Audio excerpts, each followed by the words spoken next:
Hello दोस्तों, rankers में आप लोग का बहुत बहुत स्वागत है। दोस्तों 66वीं इंटरव्यू को लेकर लगातार कॉल आ रहे हैं कि सर तैयारी कैसे करें, अभी 67वीं पीटी भी देना है।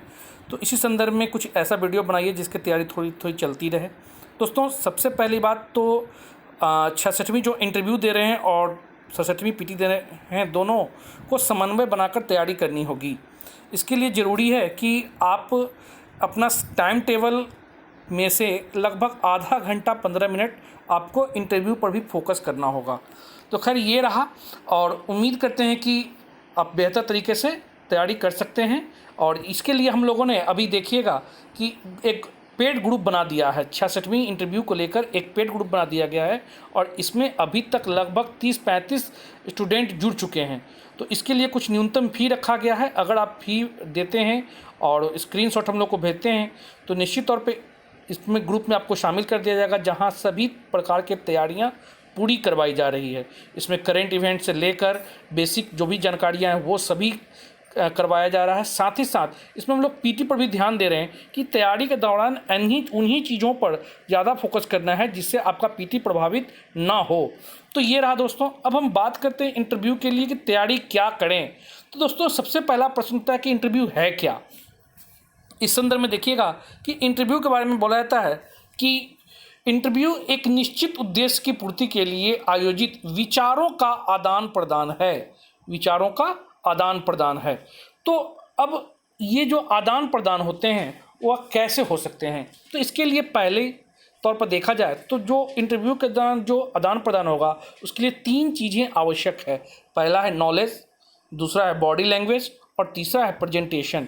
ये 3 चीज़ें आप में होनी चाहिए, तभी आपके इंटरव्यू में अच्छे मार्क्स आएंगे।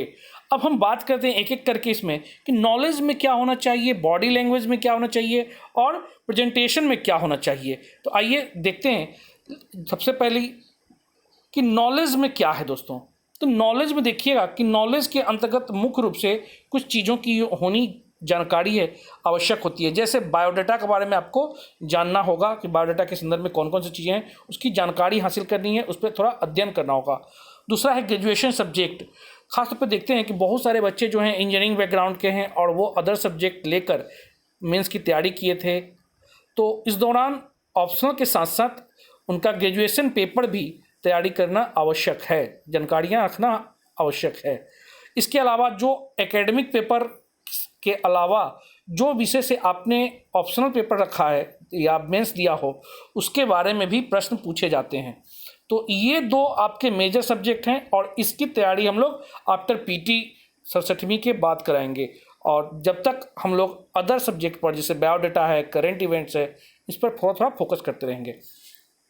इसके बाद दोस्तों है करंट अफेयर्स का। आपको बिल्कुल नज़र रखना होगा करंट अफेयर्स पर, और अभी से ही रखना होगा, थोड़ा पहले भी जा सकते हैं। और इसके लिए हम लोग 2 स्तर पर काम करेंगे। एक तो न्यूज़पेपर के माध्यम से, पर डे का न्यूज़पेपर क्या है। दूसरा है कि जो चीज़ें चर्चा में रही हो, पुरानी चीज़ें, उस पर भी थोड़ा हम लोग गौर करेंगे, विशेष रूप से उसके क्रमवार को तैयारी करेंगे।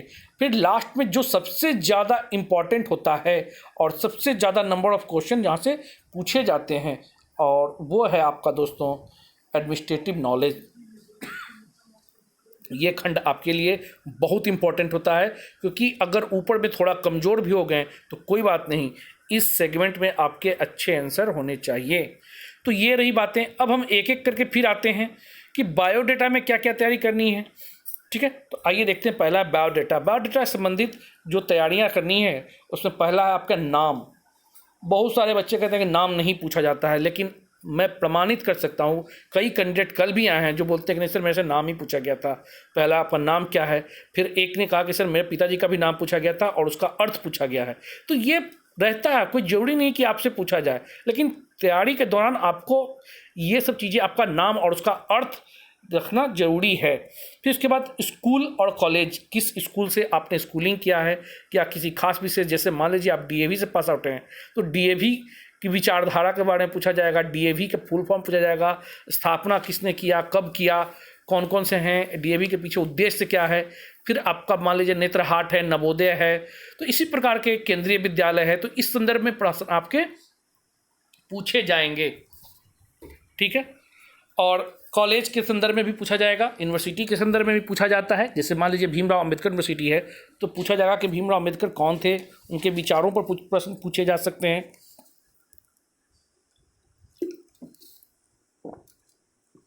तो ये सब चीज़ें आपको तैयार करके रखनी होगी। फिर इसके अलावा आप जिस डिस्ट्रिक्ट से बिलोंग्स करते हैं उस डिस्ट्रिक्ट से प्रश्न पूछा जाएगा। उसके महान व्यक्ति, कोई चर्चित व्यक्ति रहे हो तो कोई ऐतिहासिक स्थल, उसकी बाउंड्री, उसका जनसंख्या, उसका लिंगानुपात, उसकी साक्षरता दर, ये सभी चीज़ें, कोई पर्यटक स्थल, अगर खाद्य वहाँ का कोई भी इम्पोर्टेंट रहा हो, जीआई टैग मिला हो तो उस संदर्भ में भी प्रश्न पूछे जा सकते हैं। तो ये सब आपको करना पड़ेगा और इसमें हम लोग भी सहयोग करेंगे। इसके अलावा नेक्स्ट है हॉबी से भी प्रश्न आपके पूछे जाते हैं और काफ़ी ज़्यादा क्वेश्चन, कभी कभी तो देखा गया है कि हॉबी पर ही आपका लगभग 7-8 मिनट चला गया क्वेश्चन। फिर इसके अलावा आइडियल पर्सन है, आइडियल पर्सन से भी लेते हैं। और दोस्तों इसमें सबसे ज़्यादा इंपॉर्टेंट होता है जो लोग जॉब वाले हैं उससे जॉब पे प्रश्न पूछे जाते हैं। जॉब से संबंधित लगभग क्वेश्चन पूछा जाता है उनसे और इम्पॉर्टेंट होता है कि उसमें उनका आंसर बिल्कुल सटीक और संतुलित होना चाहिए। तो ये है सब बायोडाटा से संबंधित।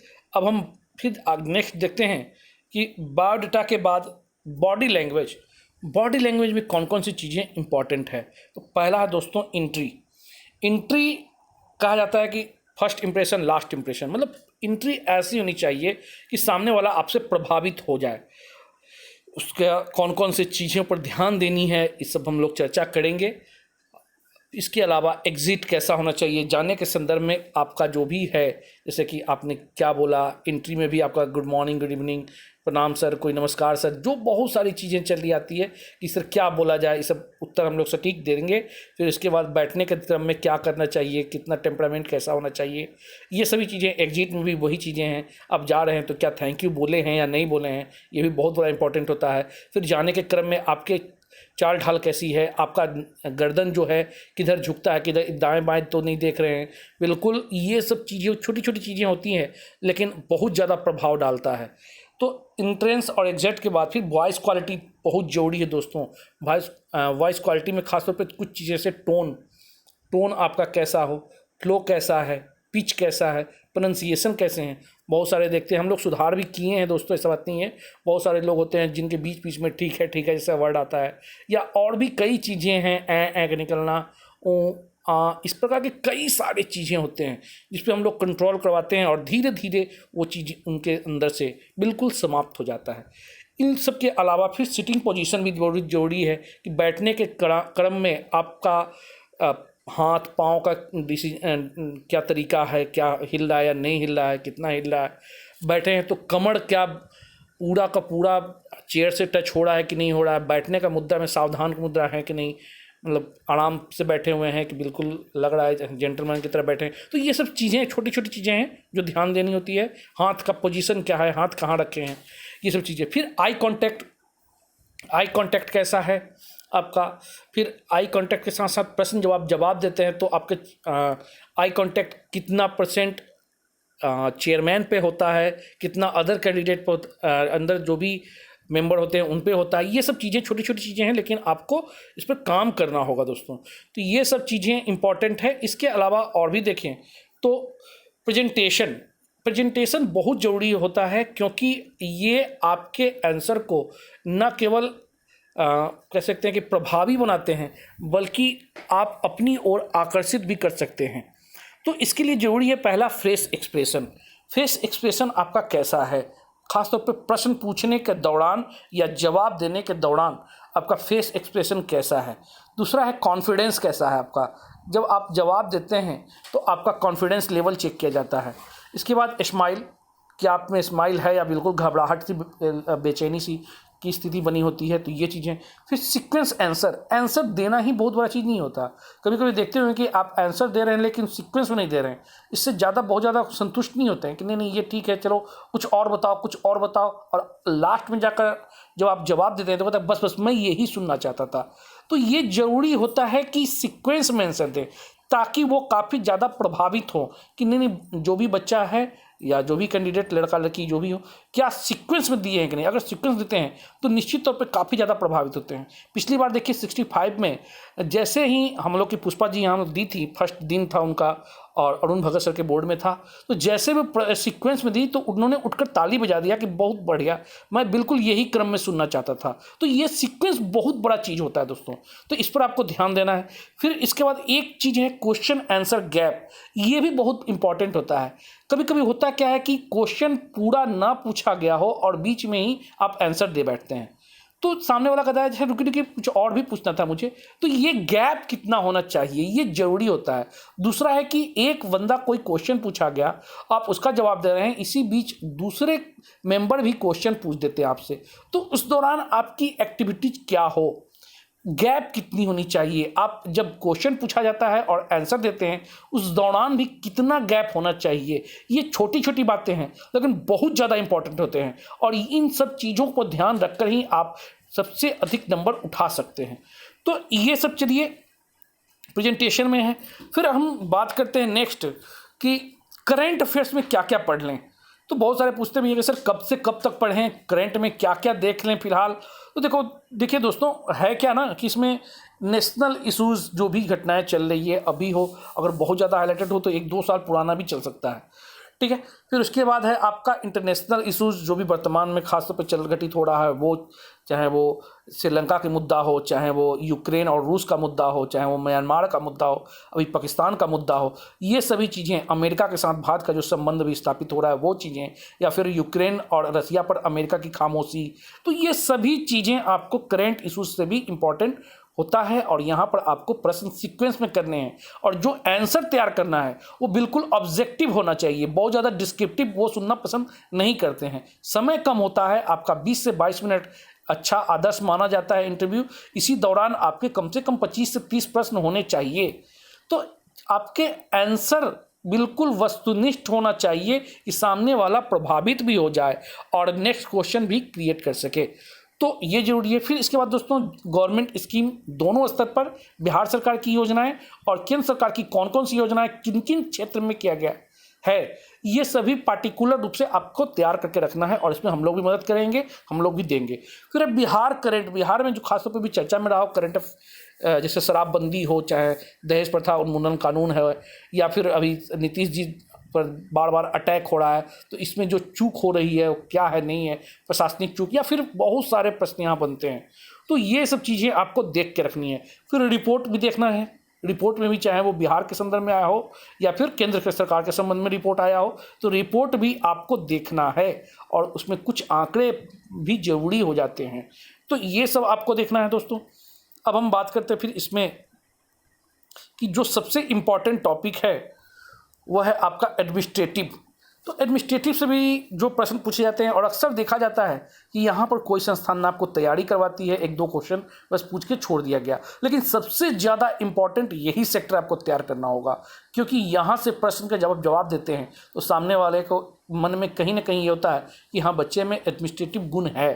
तो एडमिनिस्ट्रेटिव जो प्रश्न बनते हैं उसे मोटे तौर पर 3 भागों में विभक्त किए हैं। पहला आपका एडमिनिस्ट्रेटिव एप्टीट्यूड, इसमें खासतौर पे दोस्तों कुछ क्वेश्चन बनते हैं जो लगातार हम लोग पूछते भी हैं, और आप लोग से भी पूछेंगे जो जुड़ते हैं। जैसे मान लीजिए एक क्वेश्चन पूछा गया कि सबका साथ सबका विकास, इस जो संकल्पना है उसे आप कैसे पूरा कीजिएगा अपने एडमिनिस्ट्रेटिव पावर में रहते हुए।